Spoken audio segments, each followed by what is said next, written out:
Meus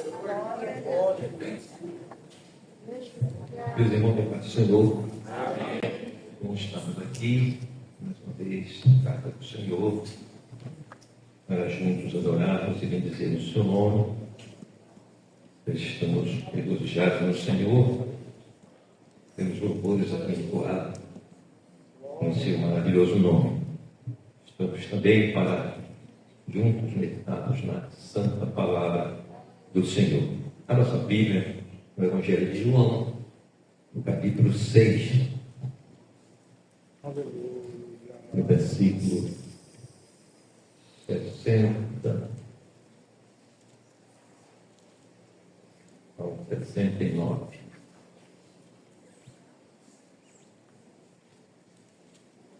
João, capítulo 6, versículo 60 ao 69. Vamos ler a palavra do Senhor. Muitos, pois, dos seus discípulos, ouvindo isso, disseram: duro é esse discurso, quem o pode ouvir? Sabendo, pois, Jesus em si mesmo que os seus discípulos murmuravam a respeito disso, disse-lhes: isto vos escandaliza? Que seria, pois, se visseis subir o Filho do Homem para onde primeiro estava? O Espírito é o que vivifica, a carne para nada aproveita. As palavras que eu vos disse são Espírito vivo.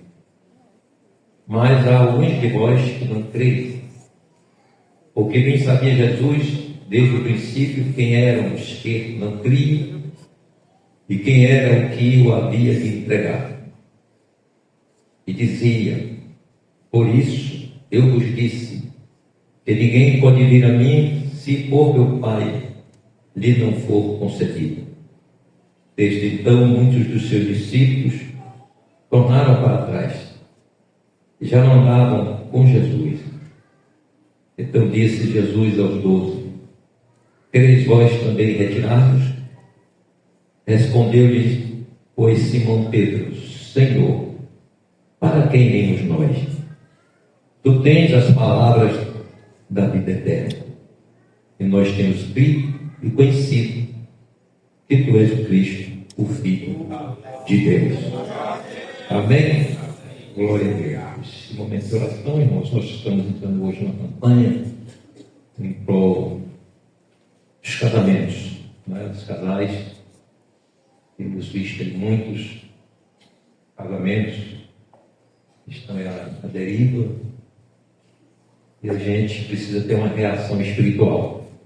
E a gente tem, isso é algo maligno, o inimigo está se valendo deste momento, e podemos dizer que estamos amargando, né? Muitos casais já divorciados, outros prestes a acontecer isso.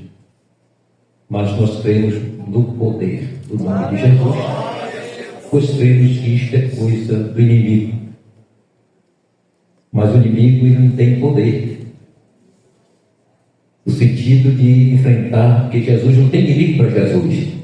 Jesus sempre é vencedor. Glória a Deus. E a própria palavra diz que em Cristo Jesus nós, os salvos, somos mais que vencedores por Ele. Glória a Deus. E crendo nisso, nós vamos fazer uma campanha. Todo culto, já anunciamos hoje do pretendente, todo culto, antes da ministração da palavra, teremos uma oração especial em prol disto. A oração vai ser para este fim. Em todos os cultos, inclusive dos tipos de oração que passa isso, e dos ensaios. Todos os ensaios devem ser precedidos com este clamor, e eu tenho certeza que os céus vão movimentar e Deus vai fazer um rebuliço nessa terra, e Deus vai unir o que o homem desuniu, porque eu creio, né? Eu sou testemunho recente de um casal aqui que já estavam divorciados e se reintegraram, porque Jesus é bom.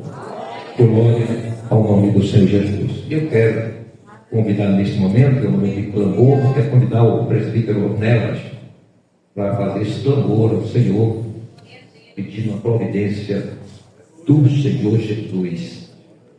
Hoje, os céus serão incomodados pelo clamor da igreja. Amém? Glória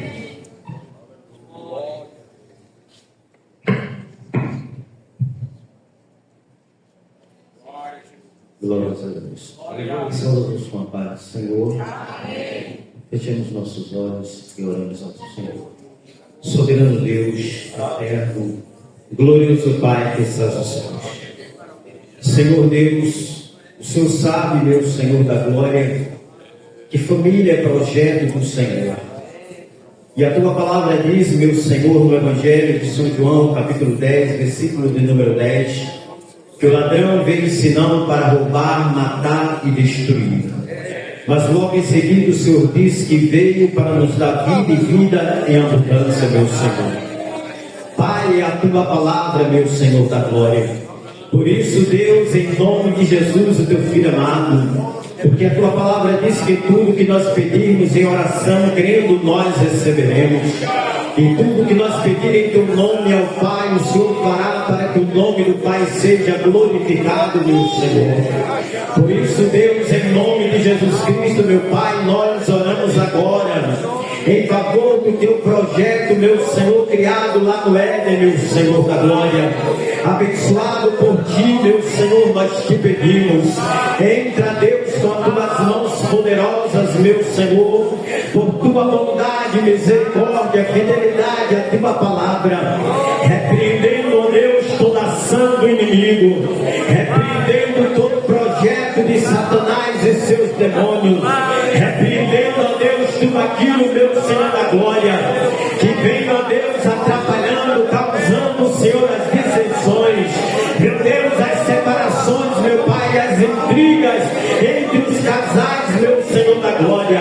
Espírito Santo de Deus, Espírito Santo da verdade, o Senhor que penetra a divisão da alma, da junta das mêdulas, meu Senhor, o Senhor que conhece os pensamentos e a intenção do coração, meu Deus, vai no profundo da alma, meu Senhor da glória, e transforma, Deus, este pensamento negativo, esses pensamentos de separação, esses pensamentos de divórcio, ó Deus, pelo poder do nome de Jesus Cristo, meu Pai. Espírito Santo de Deus, Espírito Santo da verdade, a tua palavra diz, meu Senhor, em Isaías 59, versículo de número 19, que o inimigo vindo contra nós, formando uma corrente de água, que o Senhor lavorará contra ele a bandeira.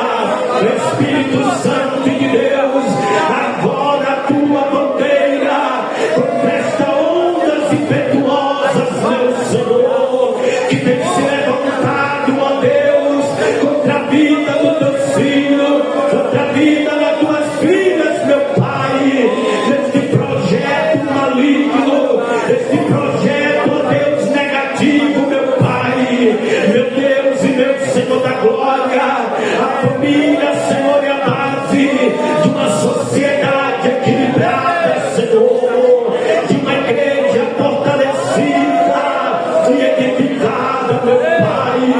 Por isso, Deus, nós te pedimos nesta hora, Senhor, repreenda este mal, ó Deus, este laço maligno, em nome de Jesus Cristo, Pai, e confirma, meu Senhor, amor, confirma a compreensão, em nome de Jesus Cristo, nosso Senhor, é o que nós te pedimos e te agradecemos, em nome de Jesus.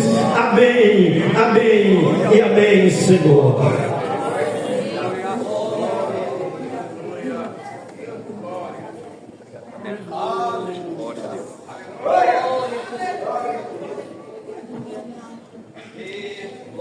Glória a Deus. Meus queridos irmãos, temos nesse tempo do fim, observar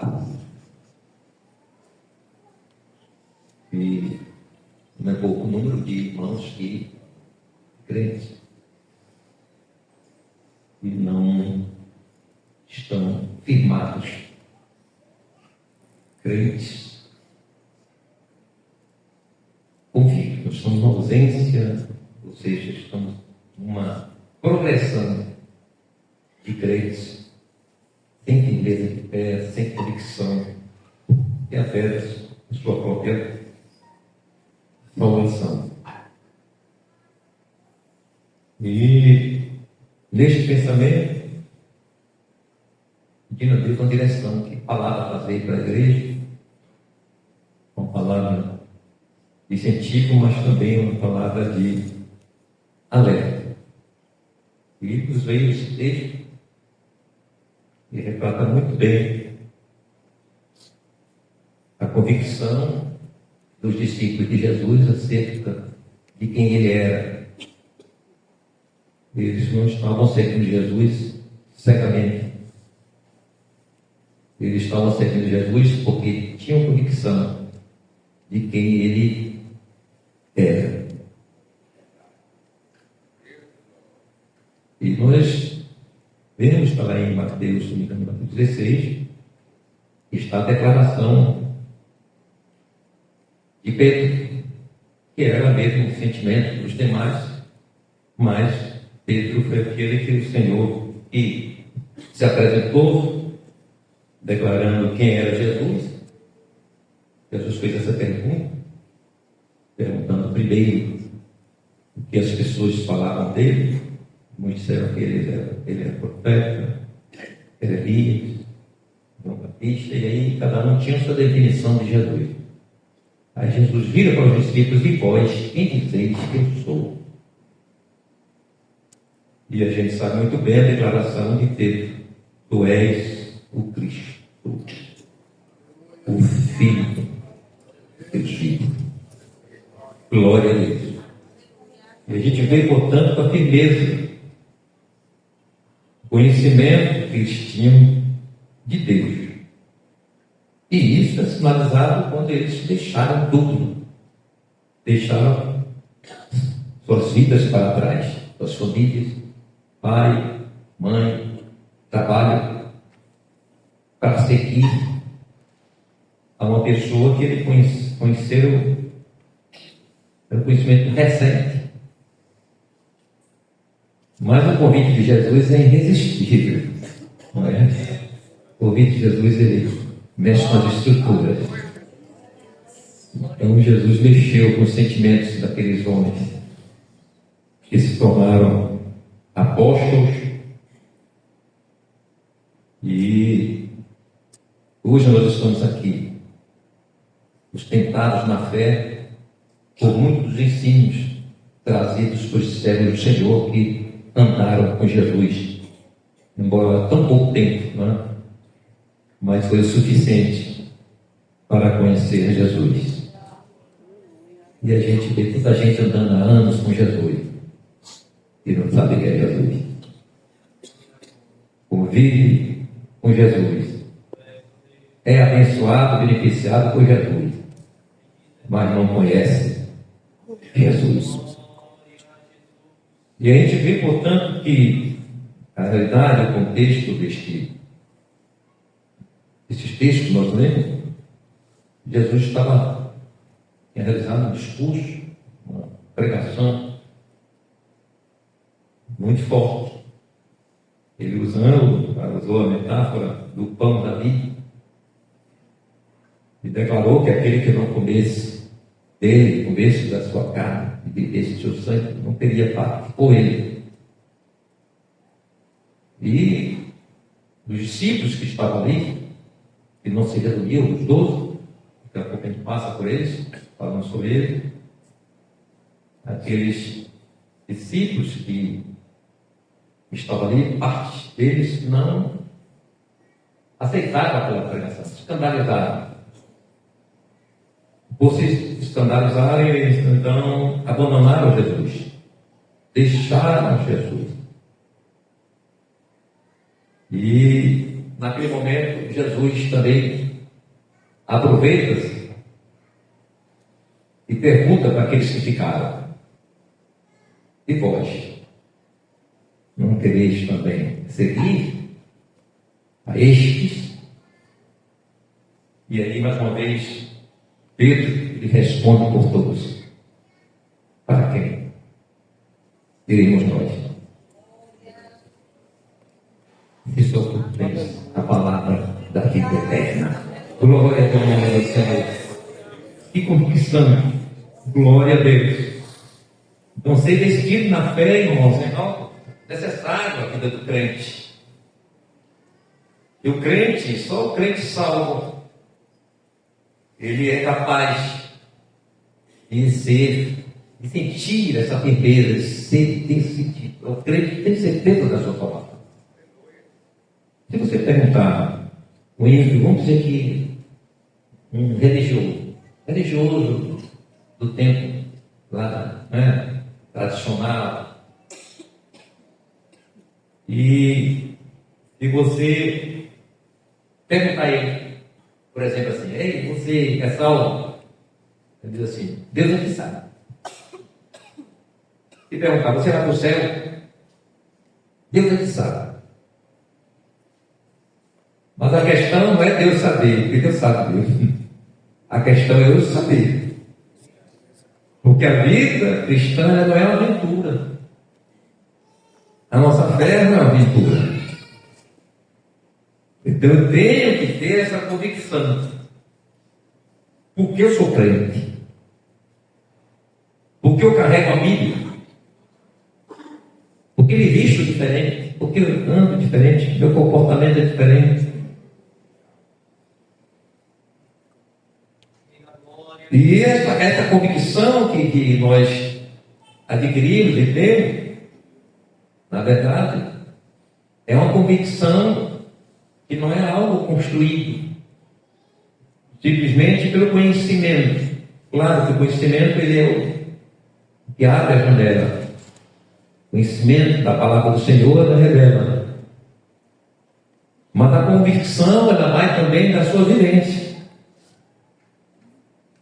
da sua comunhão com Deus. O que é que você sente em ser crente? O que é que sua alma sente? Há contentamento na sua alma? Você está satisfeito em ser crente? Então é uma convicção construída pela convivência.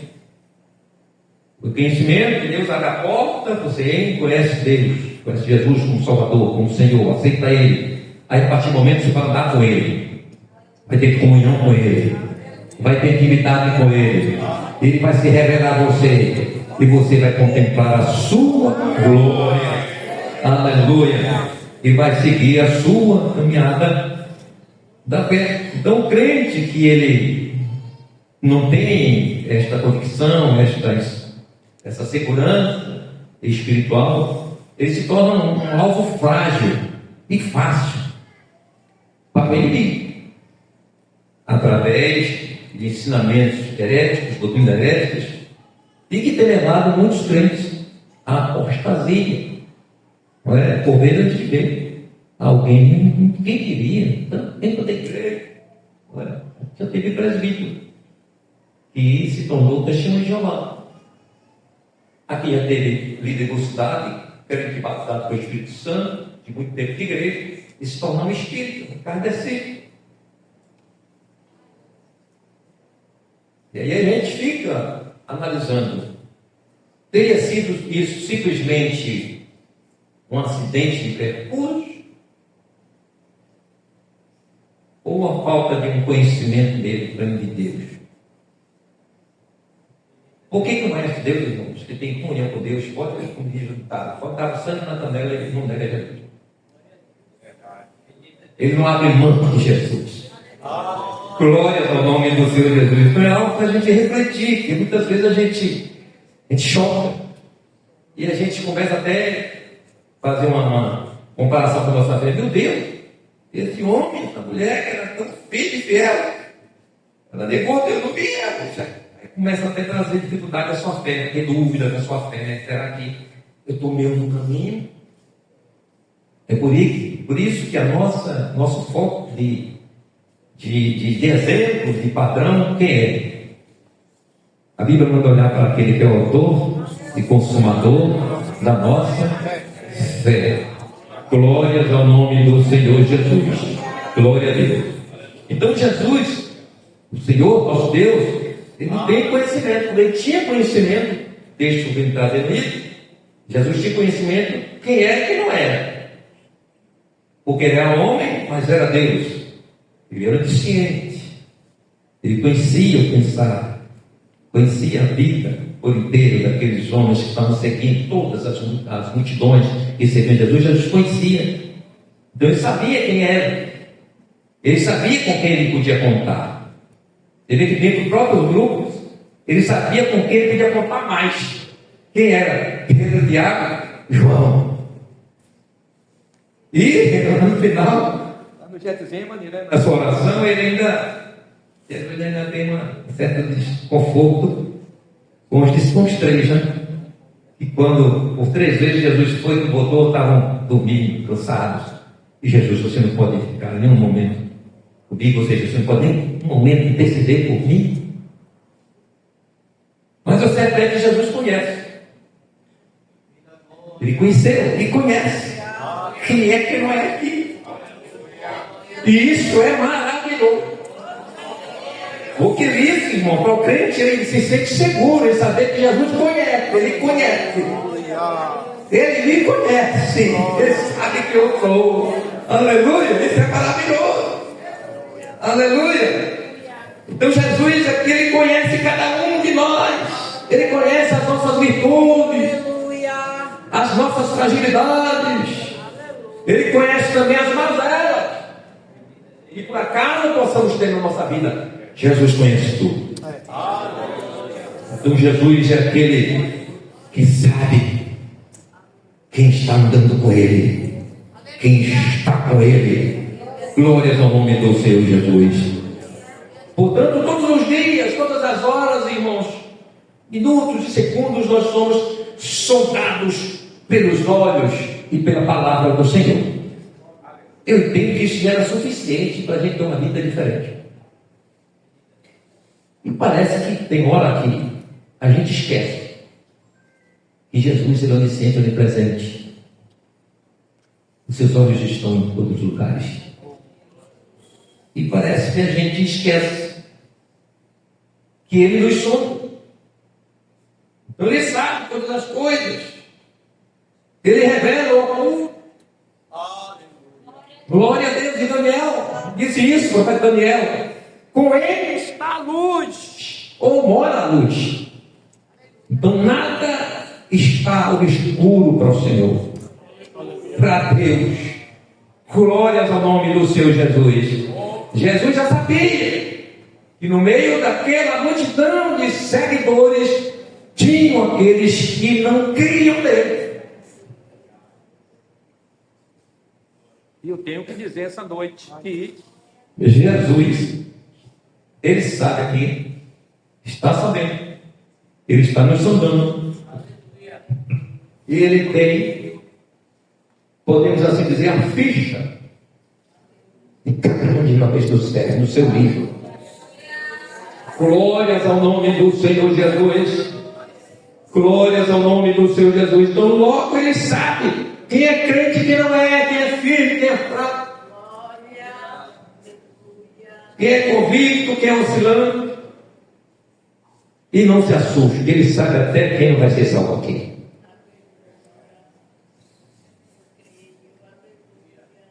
E isso não é para assustar. Isso é para gerar temor. Não é ter medo de Deus, mas é amá-lo. É para verificá-lo. Aleluia. É se humilhar aos pés dele. É reconhecer a sua grandeza, a sua glória. Aleluia. É nos tornar mais firmes, mais fiéis a Ele. Glórias ao nome do Senhor Jesus. Então Jesus vem me trazendo que no meio dos seus discípulos existiam aqueles que não criam nele. E mais, e um seria o traidor. Que situação. Jesus sabia disso tudo e teve que conviver ali de forma verdadeira, tratar bem quem tratou a todos, sem manifestar, portanto, o seu conhecimento para eles. Olha, você, essa parte que eu não quero você, que eu trair. Jesus podia fazer isso, porque ele conhecia, ele sabia que Judas ia trair, ele podia dispensar Judas, ele sabia que Pedro ia negá-lo 3 vezes, mas não desprezou Pedro, não deixou Pedro. Esse é o nosso Deus, esse é o nosso Senhor. Aleluia. Portanto, a nossa fé, irmãos, tem que ser uma fé inabalável. A nossa convicção tem que ser uma convicção que ela não venha a ser, não é, na verdade, algo simplesmente fantasioso, que tem gente que tem essa capacidade, irmão, de demonstrar que é crente, que é fiel, que é isso, que é aquilo, e daqui a pouco a gente vê que não é nada do que falar. Aí eu sempre lembro desse testemunho do meu pai, que tinha um cooperador que sempre o acompanhava nas suas viagens, pastor, e ele tinha uma confiança muito seguro, esse rapaz. E depois ele viu que não era aquilo, e teve outra situação mais ainda, que foi um irmão que ele visitava muito, e era muito distante. Meu pai tinha que ir de bicicleta, e às vezes tinha que ir andando, ou então em cima de um carro carregando sal.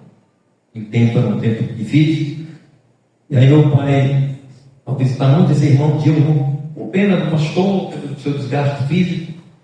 Uma vez até essa viagem, meu pai estava tão faminto que ele, no caminho, quando parou na porta de um fazendeiro, ele desmaiou. Quando desmaiou, estava de bicicleta, aí o fazendeiro viu ele branco lá, sem sangue, desmaiado. Quando voltou, aí ele perguntou: "Você está com fome?" Aí meu pai falou: "Estou com fome." E aí o fazendeiro deu um copo de leite. Então, nessa viagem, uma dessas viagens, aí esse irmão um dia falou assim: "Pastor, não precisa mais, o senhor, fique tranquilo, pastor, estou filho, pode ficar tranquilo. Eu conheço Jesus, o senhor não precisa estar se desgastando, não." Meu irmão, quando chegou uns 3 meses depois, o pastor voltou: "Cadê o homem filho?" Vomitinho desviado. Não tem crente, irmãos, que parece, né, que é tão seguro, mas não é aquilo que ele aparenta ser. Eu até penso que é, né? Pensa que é. Então Jesus sabia aqueles que não criam nele e andava com ele. E aí a gente fica observando, trazendo um comparativo, não é? Como seria a nossa reação em saber que a gente está andando com alguém e a gente, de repente, a gente sabe que aquela pessoa, ela não é que a gente pensa, não crê, ela não é aquele crente. Qual é a nossa tendência, geralmente? É afastar aquela pessoa, né? É logo se ver livre. Mas Jesus, ele é compassivo, misericordioso. Ele espera, às vezes, ter um remédio para aquela pessoa. Então, todos os discípulos seguiam Jesus, Jesus não enxotou ninguém. Aleluia. Mas os verdadeiros foram se manifestando. Aleluia. É isso que acontece na igreja. O tempo vai passar e os verdadeiros serão manifestados. Se os verdadeiros vão ser manifestados, também os falsos, infelizmente, serão manifestados. Glórias ao nome do Senhor Jesus. E a gente vê que dentro do contexto, né, da nossa vida, então nem todos os irmãos que frequentam o culto, nem todos que têm até uma vida ativa na igreja, nem todos até, não se escandalizem, que possa ser um pastor, um dirigente de oração, significa especificamente que essa pessoa seja autêntica, seja verdadeira, não seja um traidor, uma traidora de Jesus, não seja alguém que nega e vai negar Jesus.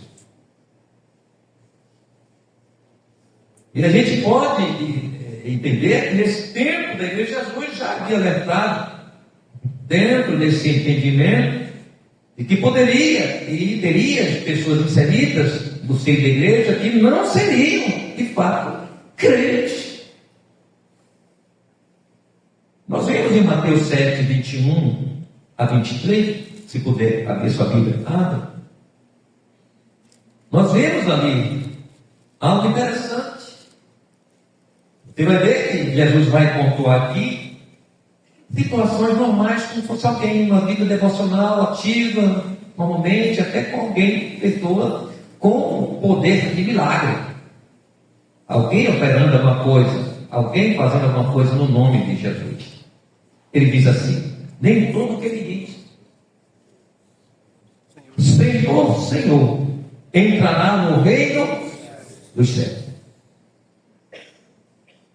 Então nem todos que glorificam, nem todos que estão falando línguas estranhas, profetizando, pregando, cantando, tocando, dirigentes de oração, porteiro, músico, nem todos.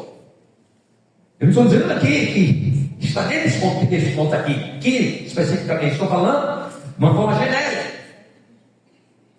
que nas igrejas locais vão existir pessoas assim.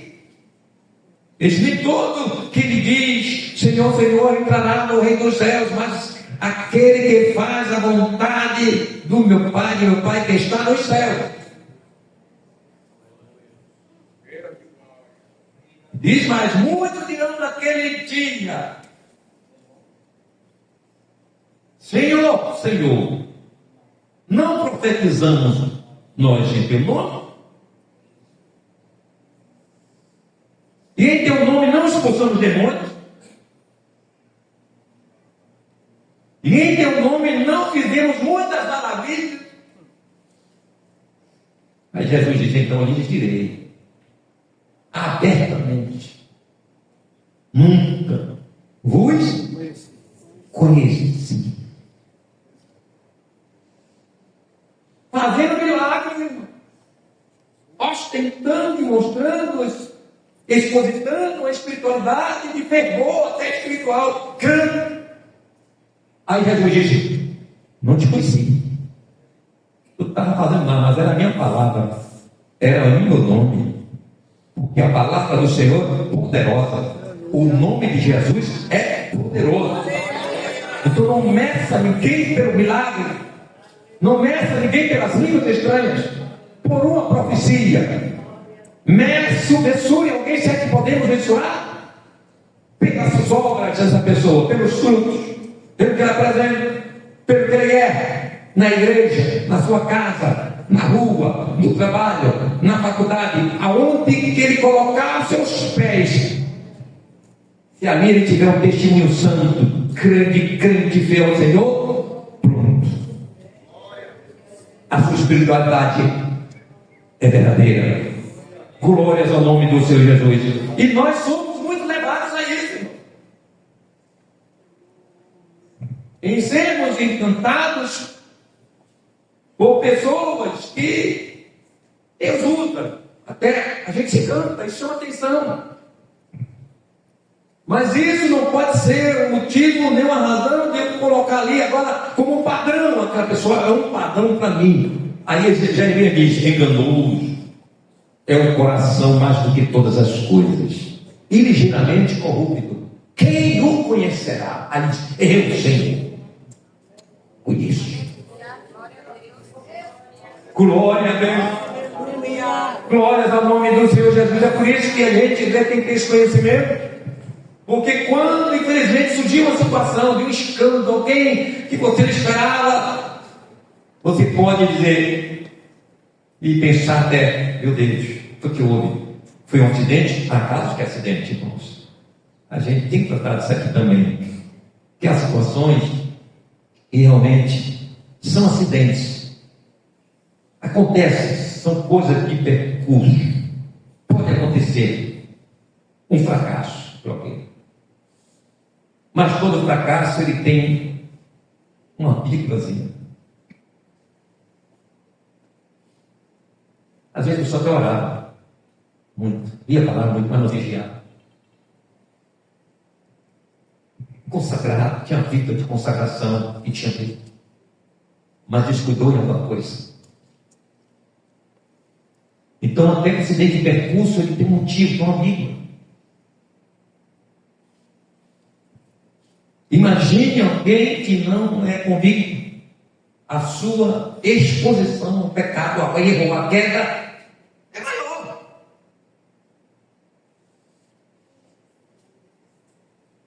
Então, nem todos os irmãos que ostentam a espiritualidade significa que é realmente espiritual e que está firme com Jesus. E quantas vezes, né, por mensurar assim, por fazer esse julgamento, e a gente até faz certas, até de desprezo, tratamento de desprezo a alguém que você vê um comportamento que não é tão, que deveria ser, e de repente essa pessoa é uma pessoa quebrantada, é uma pessoa que quando Jesus fala se arrepende e chora mesmo nos pés de Jesus, porque aquela pessoa que geralmente é muito espiritual, demonstra muito espiritual, ele não é quebrantado. Ele não é sensível para o Espírito Santo, porque ele já está envolvido pelo engano. A sua consciência já está uma consciência cauterizada. Então a espiritualidade é a capa que ele veste mesmo, ele sabe que está com aquela capa. Mas eu espero em nome de Jesus que aqui essa noite não tenha ninguém assim. Mas se tiver, Jesus nessa noite está pronto para tirar a capa e te dar uma vestimenta santa, pura. Glórias ao nome do Senhor Jesus. Aleluia. Então existiam, irmãos, vários seguidores de Jesus, tinha uns 12. Lucas 6, 13, 16, nós sabemos muito bem. Pedro, André, Tiago, João, Filipe, Bartolomeu, Mateus, Tomé, Tiago, filho de Alfeu, Simão, chamado Zelote, Judas, irmão de Tiago, e Judas Iscariote, traidor. Esses os 12. Tinha também os 70 seguidores de Jesus, que foram designados pela necessidade da obra, já que os 12 não atenderiam. É quando o Senhor diz, nós estamos lá em Lucas 10, versículos 1 e 2, diz: depois disto, vou esperar você ver a Bíblia, Lucas 10, versículo 1 e 2. Amém? Depois disso, designou o Senhor ainda outros 70 e mandou-os adiante da sua face, 2 em 2, a todas as cidades e lugares onde ele havia de ir. Dizia-lhes: grande é em verdade a ceifa, mas os obreiros são poucos pela necessidade. Dentre aqueles discípulos que seguiam Jesus, aclamando dentro da multidão que seguiam Jesus, existiam também, Jesus traiu dali 70. Que não tem nada a ver com os 12, 70 são outros, não está incluídos os 12. E aí ele falando agora, o outro grupo que também existe na igreja, os da multidões, que são aqueles que, infelizmente, que lotam muitos tempos por aí, que nada contribuem nem com a igreja, nem com pouco para o reino. São pessoas alheias ao verdadeiro evangelho de Cristo. Os caçadores de milagres. Pessoas que só buscam pelos milagres que faziam. Em Mateus 15, 31, Jesus ele exorta, ele freia pela multidão. Quem tinha participado do milagre de 5 pães e 2 peixinhos. No outro dia voltaram para encontrar Jesus. Já tinha mudado os discípulos na frente, Jesus tinha ficado. E depois Jesus atravessa a fronteira, aquele momento, né, daquela agonia do barco lá na hora da noite, que Jesus acabou a tempestade. E quando Jesus chega do outro lado, a multidão aparece: Senhor, estava procurando pelo Senhor. Aí Jesus: cambada interesseira, vocês estão preocupados com o pão. Aí disse: não, agora eu vou dizer uma coisa, não só de pão virão, mas de toda a palavra que sai da minha boca. Glórias ao nome do Senhor. Então tem crente, tem pessoas, irmãos, que ele está na igreja porque ele quer um milagre, né? E por conta disso, e todos nós sempre precisamos de um milagre, né? Sempre precisamos ter algum milagre na nossa vida que precisa ser feito pelo Senhor. Ali essas igrejas pentecostais, que estão aí lotadas, eles exploram isso. Eles exploram o milagre. Venha, pare de sofrer. Hoje é a noite do milagre. E aí vai aquela multidão de interesseiro de milagre. Mas se dizer assim, hoje é noite da oração, pode ficar despreocupado que vai ter lugar demais na congregação. Então tem esses crentes que é o crente do milagre. Ele quer um milagre. Ele quer um milagre no casamento, quer um milagre da salvação do filho, quer uma cura, quer isso, quer aquilo. Então aí ele está animado. E no dia que ele alcança, ele faz igual os 9 leprosos. Vão embora, tchau, Jesus. Temos caçadores de milagres, né? Tem que salvar seu casamento. E tem dentro dessa multidão os interesseiros, né? Ele sempre terá um proveito. Ele queria receber as benesses de Jesus. Estava de olho na provisão de Jesus. Vida, bem, sucesso, e aí lá vai casa, carro novo. E aí isso é perigoso, porque esse grupo, que é o grupo dos interesseiros, é o grupo também daqueles que dizimam com barganha. Eu vou dizimar para ver se o pastor fala tanto nisso, que Jesus vai abençoar, vai prosperar, não vai ter gafanhoto, não vai ter cortador, migrador. Fazer prova de mim, vou dar 100 conto. Se quer 100%, você pediu. Glória, ainda bom de glória. Aí no outro dia Jesus desemprega. Eu disse, oxe, não entendi nada, eu dei 100 conto. E estou desempregado. E vai demorar a ficar desempregado. Porque tua confiança é uma confiança de interesse naquilo que Jesus dá, Jesus faz. Não, nós servimos a Deus, sim, é verdade, que isso é consequência. Mas Jesus falou lá, quando está falando da ansiedade, em Mateus 6 diz que estamos falando de comida, vestimenta e tudo mais da vida. Jesus fala, não diz ansioso por coisa alguma. Ele começa a dar aquele discurso a coisa da vida. Aí no final ele diz assim, mas todavia buscar em primeiro lugar quem? E a sua justiça. Em todas essas coisas, Jesus está falando da condição humana, das necessidades, dos anseios da vida, que são naturais. Tem um carro, tem uma casa e tudo. Jesus, olha isso aqui. Você olha para mim primeiro, olha para mim primeiro. Depois que olhar para mim, aí eu vou abrir as portas dos céus. Glórias ao nome do Senhor Jesus. Então o crente interesseiro, irmãos, ele depois que alcança a bênção, ou quando não alcança, ele ou por uma coisa ou outra ele existe. Porque o negócio dele é interesse. E Jesus não gosta de crente interesseiro. Jesus gosta daquele que busca ele. As bênçãos são consequência. Jesus pelo que ele é. E aquilo que você precisa, Jesus vai te dar. Aí ele diz, deleita-te também no Senhor, e Ele concederá o desejo do teu coração. Deleitar é estar nos pés de Jesus, é se render a Jesus, é andar com Jesus, é ter uma vida de sinceridade com Jesus. Quem anda com Jesus, Jesus vai abrir a janela do céu, as comportas do céu, e será abençoado. Glórias ao nome do Senhor. E aqueles que não assumiam Jesus na tua época, publicamente, eram seguidores, mas não assumiam. Mas isso não significa que eles não eram fiéis. Existia algum motivo.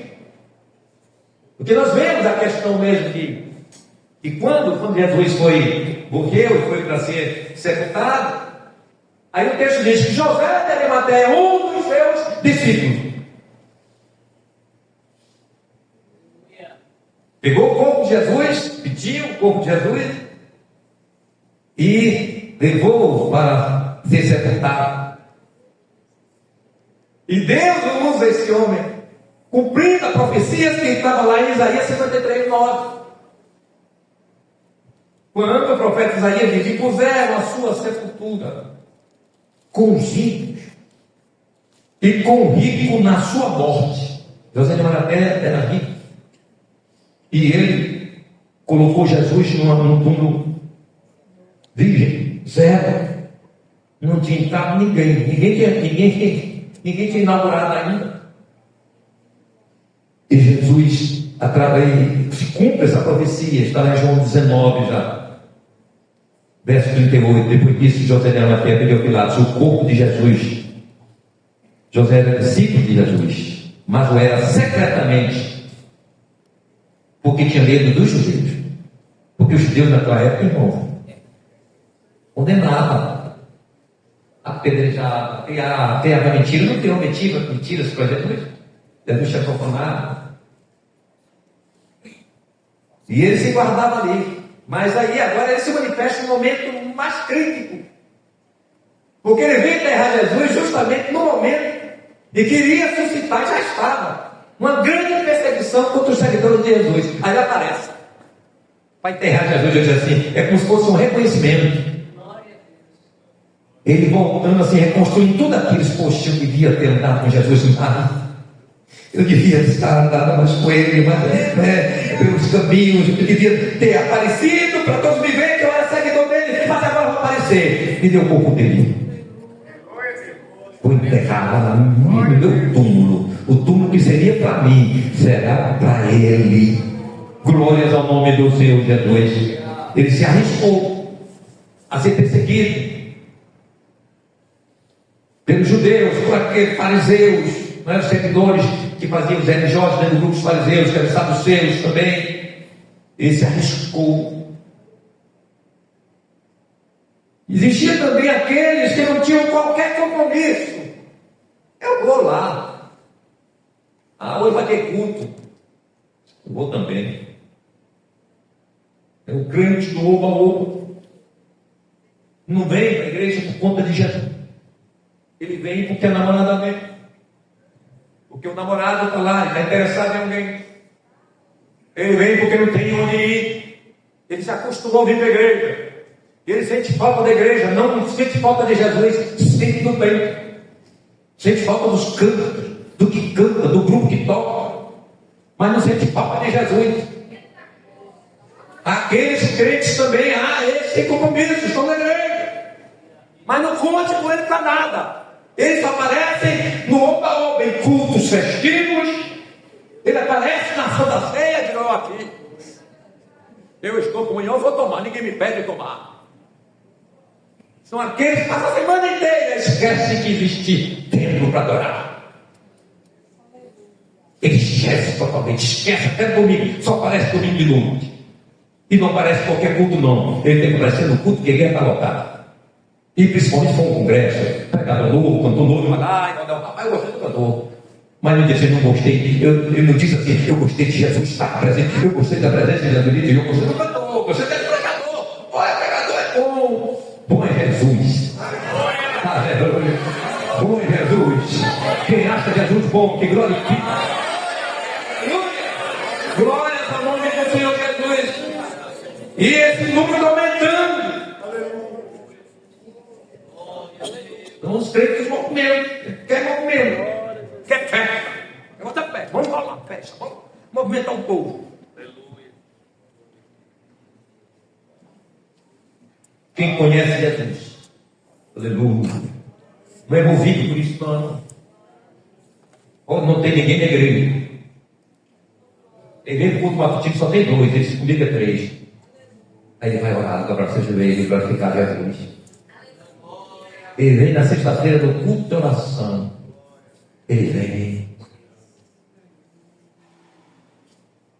Não é tempo que ele só vem domingo de noite, né? Domingo de noite está todo cheirosinho, todo penteadinho, todo vizinho passando. Tem cheirinho de vizinho.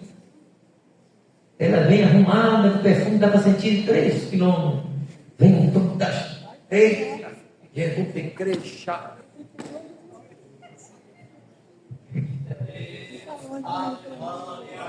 Vem na nascente, não glorifica Jesus, volta para casa pior, porque volta murmurando.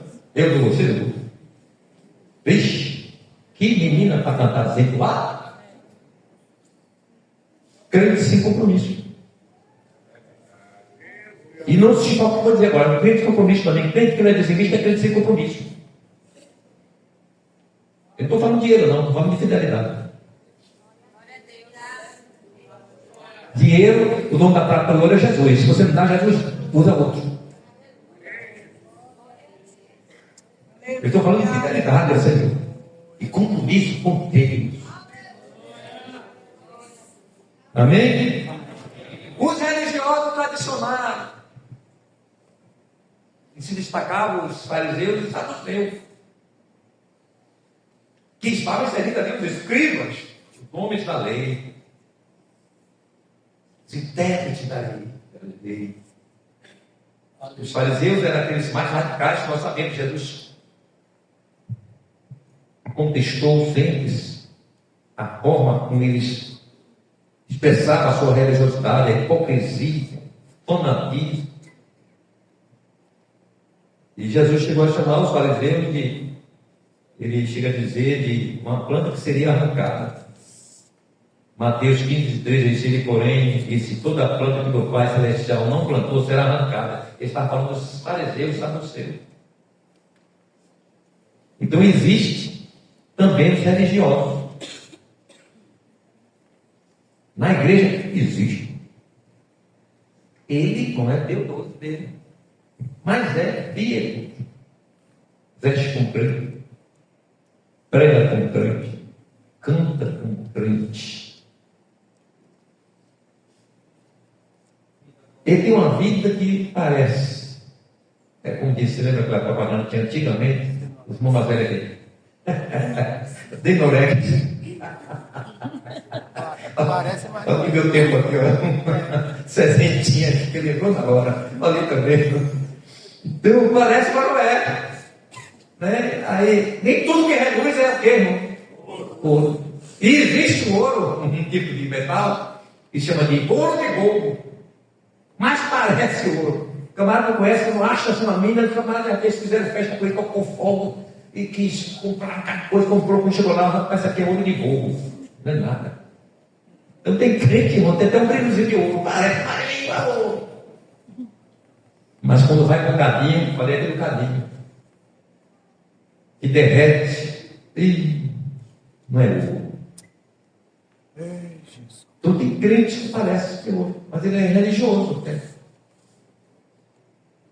E o religioso, ele é, não estou dizendo que é porque aqui tem alguém aqui, estou dizendo que é um religioso, ele é hipócrita.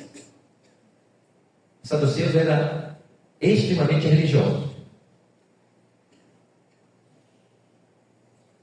mas eram hipócritas, porque eles se perdiam no amor, na falta de amor. Jesus debateu o tempo todo com eles, né? Falando: vem cá, se uma ovelha, no momento que Jesus curou alguém lá, no dia de sábado, aí Jesus, peraí, perguntar que uma coisa se está. Se cai um animal lá, seu, no dia de sábado, tu vai deixar o lado? Ficar sem resposta. Claro, mas cara, se um dia como é que eu não posso libertar esse homem que há tanto tempo está doente aqui enfermo? Levanta, meu filho, e anda para glorificar Jesus. Aleluia. Mas esses grupos, irmãos, são os mesmos. Esse tempo aqui da igreja, esse que eu referi, os 70, os 12, são uma roupagem diferente, um desenho diferente, não é? Aí Jesus fala, também falando aqui sobre os chamados escolhidos e os chamados não escolhidos. Mas pastor, como é isso?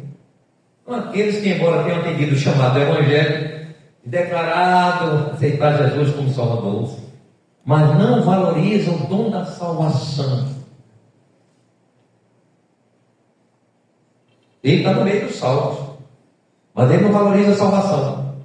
Por quando ele está entre os chamados, levantou a mão, ouviu a palavra até convenceu, ele deu o sinal, veio para frente, a igreja orou por ele. Mas na convivência dele, estando no roteiro da caminhada dele, vai ver que ele não é escolhido. Porque ele não vai frutificar, ele não vai apresentar sinais de alguém escolhido por Deus, alguém separado por Deus. Glórias ao nome do Senhor Jesus. Está em Mateus 22, 13, 14. Depois confere isso aqui para eu andar um pouco aqui. Já estamos faltando 15 minutos. E o pior, esse agora, os semeados pelo inimigo, inseridos. Não se assuste com Satanás. Estão na igreja. Colocar aqui. Que não estão ali para ser transformados, não. Porque eles são mesmo aquilo que eles demonstram, até, quem sabe até, nem tanto demonstra, né? Mas aquilo para que eles estão aí. E Jesus faz a citação deles lá em Mateus 13, 24 a 30. Que fala de quê? Do joio. É o joio. É aqueles também que parecem crente, que confundem que é crente, mas parece crente. E eles estão ali justamente para trazer danos, para confundir os fracos. Está ali para trazer realmente dificuldades à obra. E são aquelas pessoas que parecem tão crentes, tão entranhados com os crentes, com a igreja, que você não pode arrancá-lo, mesmo tendo sinais que ele não é trigo. Mas Jesus tem misericórdia. Aí os discípulos, quando Jesus contou a palavra, Senhor, não é bom de arrancar lá esse negócio não. Aí Jesus, não faça isso não, porque pode, desse movimento de arrancar, você também arranca o trigo. Aí são aqueles que estão entranhados na igreja e quando conseguem causar uma divisão, leva pessoas com eles. É o joio arrancando o trigo, levando o trigo junto. É por isso que o pastor tem que ter habilidade, né, pastor? Em momentos, tensões na igreja, em momentos que trazem dificuldades na harmonia, na comunhão da igreja, o pastor tem que ter habilidade. Porque senão, se ele for pela emoção, se ele for pelos sentimentos que estão ali, aflorados, coração ferido e tudo mais, se ele agir dentro do clima dele, vai ter pessoas santas, crentes, que vão acompanhar o joio. Aí Jesus, não, deixa, isso aí eu vou resolver no juízo.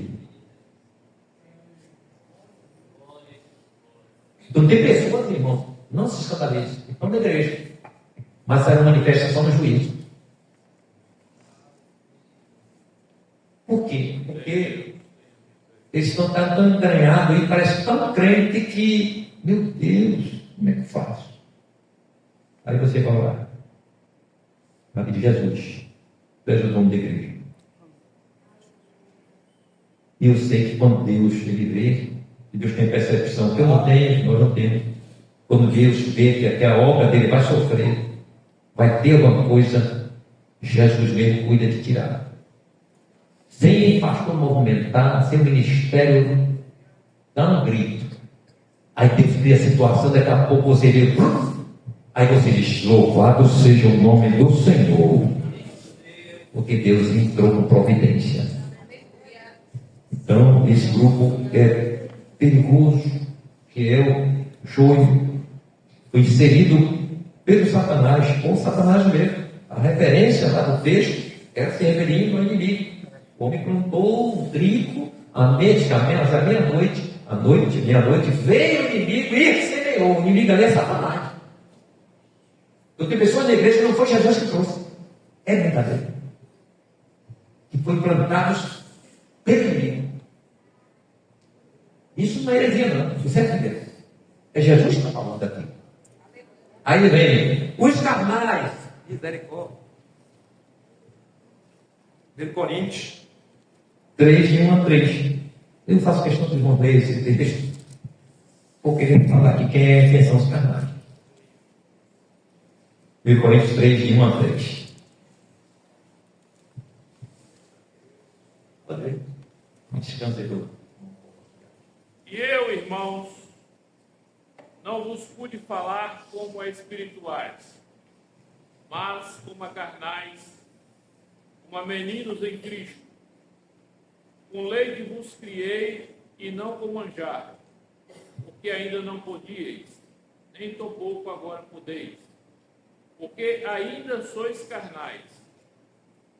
Porque havendo entre vós invejas, contendas e dissensões, não sois porventura carnais e não andais segundo os homens? Olha bem, ele diz aí 3 comportamentos que identificam o crente carnal. Inveja. E aí? A inveja, ela é manifesta de diversas formas. Alguém pode invejar alguém que teve um cargo e ele não teve.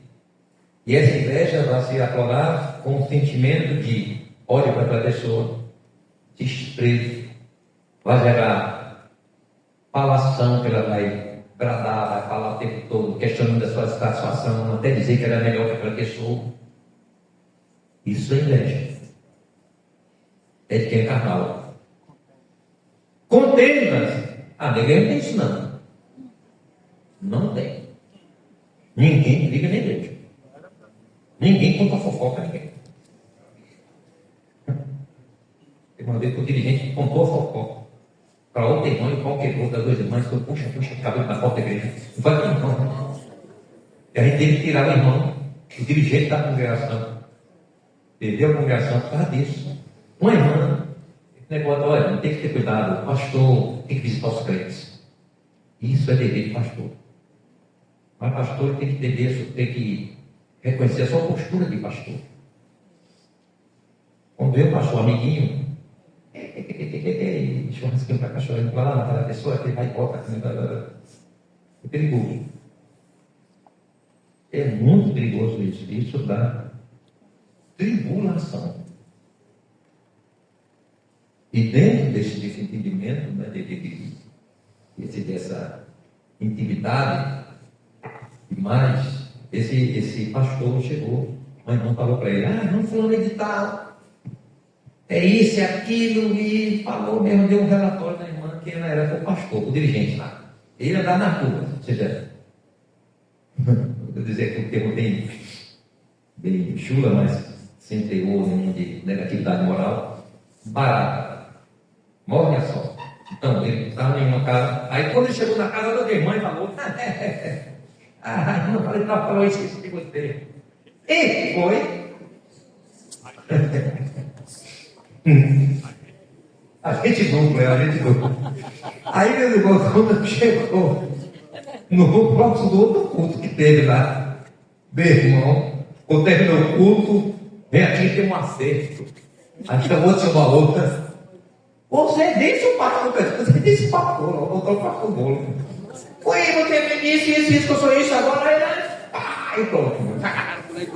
Mulher só fica segurando o cabelo, não, quero levantar e preparar sem conseguir. Então, irmão, o crente é carnal. Crente que gera contenda, né? Tem gente que às vezes a gente pode, na nossa fraqueza, tem que ter cuidado com isso, falar algo que não devia falar de alguém. Agora, eu pegar aquilo ali, me aproveitar daquilo para levar para outra pessoa aquilo que se vazou ali, isso é semente de Satanás.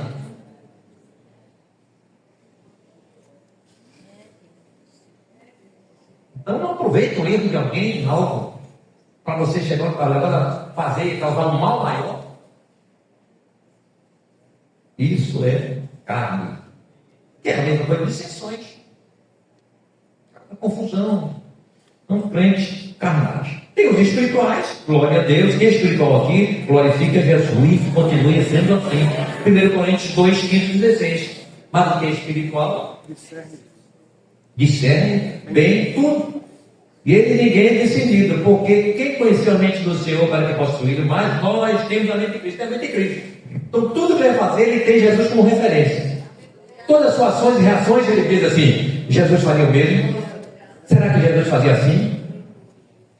Crente espiritual. Então ele tem um comportamento diferente. Ele toma Jesus como centro das suas decisões, do seu comportamento. Tem o chamado de homem natural. Esses aí é que não nasceram de novo. Que Paulo cita em 1 Coríntios 2,14. quando diz ora o homem natural, não compreende as coisas do Espírito de Deus, porque lhe parece loucura, e não pode entendê-las porque porque elas se discernem espiritualmente. Então, só que ele não nasceu de novo mesmo. Ele não tem discernimento do Espírito Santo, não nasceu de novo, está na igreja, mas não nasceu de novo. Aí ele está ainda dentro do contexto das obras da carne, de Gálatas 5, 19 e 21. Infelizmente, está dentro desse contexto, que quer dizer que ele está com a prática de todos esses pecados. Mas ele pode estar inserido nesse meio, que é o crente natural, que é aquele que tem o nome de crente, mas ele adultera, ele fornica, ele é impuro, lascívia, olha bem, idolatria até, feitiçaria. Tem uma irmã aqui que ela pegou um saco, costurou a boca para o feitiço pegar uma irmã da igreja. Sim, senhor.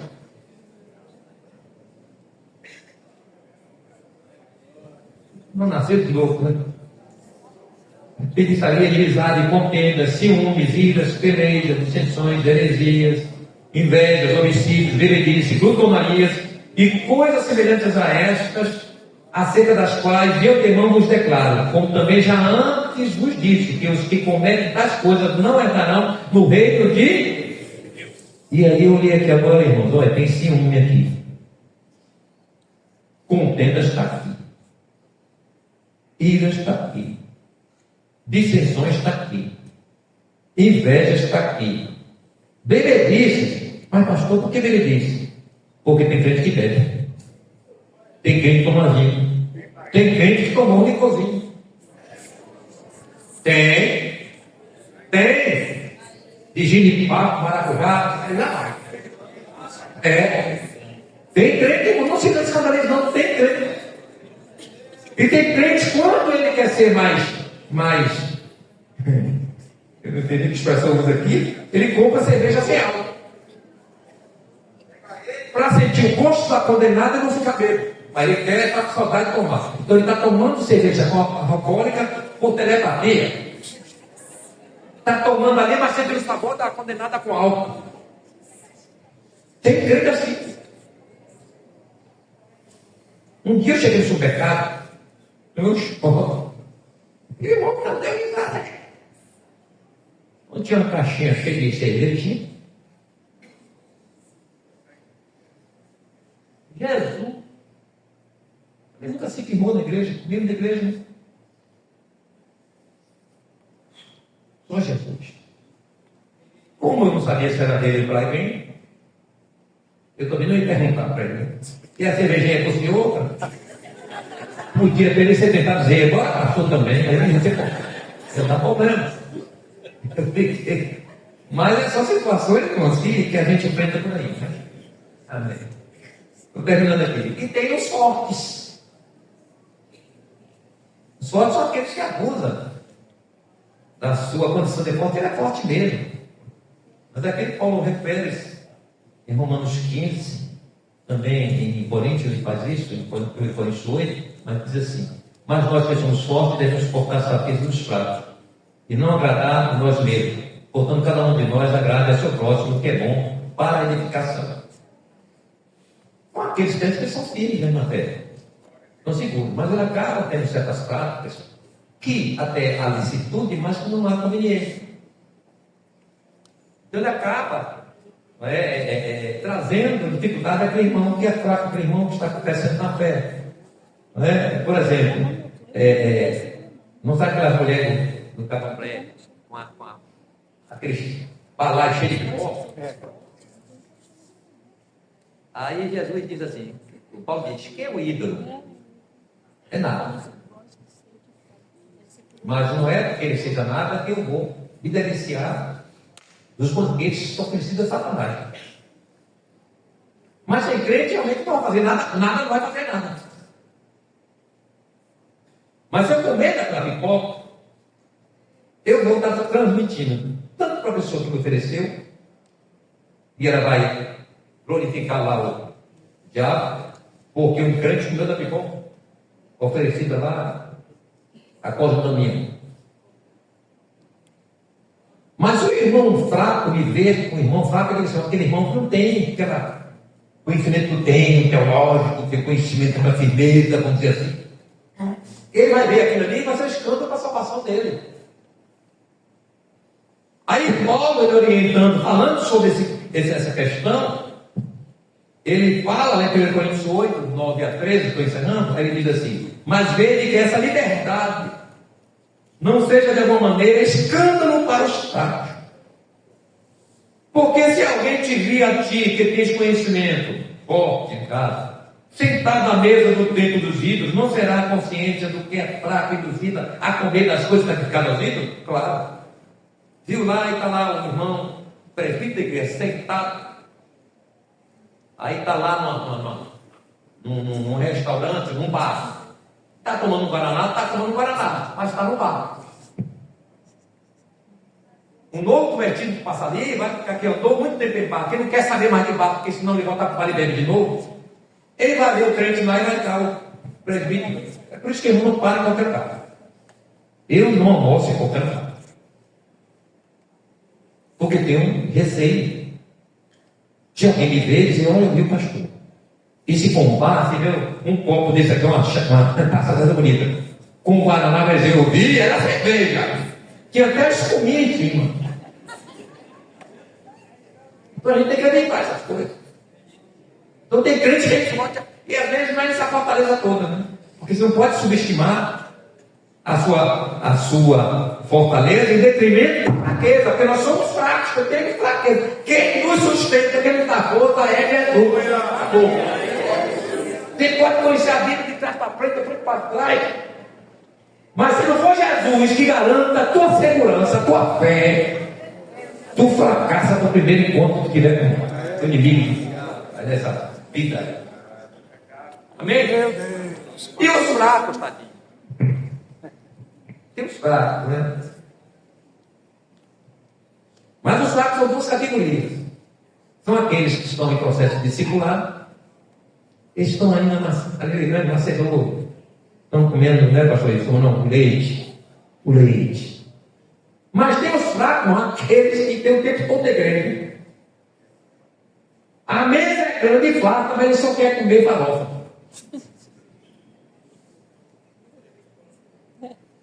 É, aquele crente que não cresce. Ele vem até com doutrina, mas aqui está sentado, está com o celular. Abre aquela boca e diz, expedício. Ei.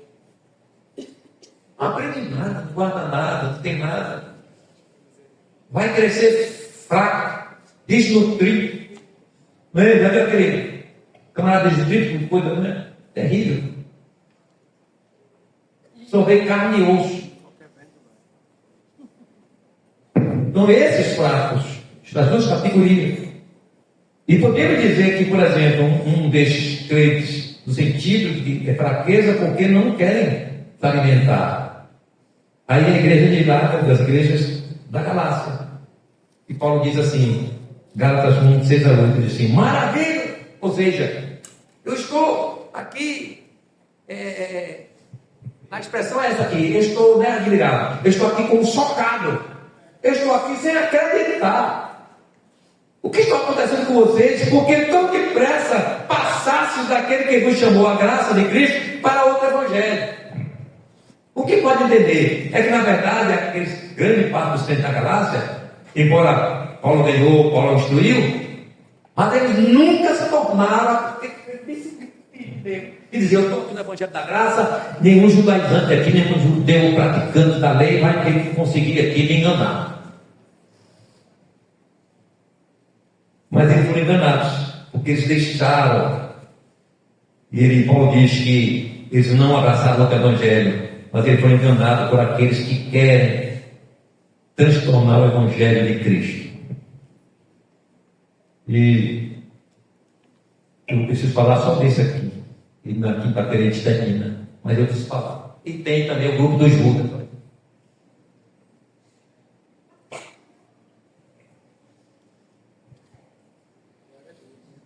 Aluno condenado ao silêncio. Mas não, é difícil. aconteceu como. Mas tem o grupo do Judas. E o Judas é perigoso, porque ele anda com Jesus. Ele come um prato de Jesus. Ele tem comunhão com os irmãos.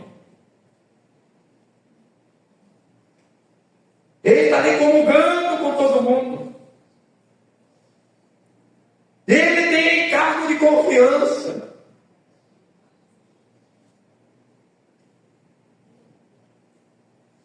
Ele tem credibilidade. Mas é Judas. Na primeira oportunidade ele se vende quem está perto dele. Ele nega a fé e quer ter a fé dos outros. Judas é aquele que ele trata bem, mas não trata bem, porque é algo do Espírito Santo, da comunhão do vínculo da paz. Mas ele está esperando a primeira oportunidade para ir passar a rasteira. É triste dizer isso na igreja. Mas é verdade. Tem sempre um Judas. Cada crente aqui sempre tem um Judas perto, cuidado. E Judas não anda longe, Judas anda perto.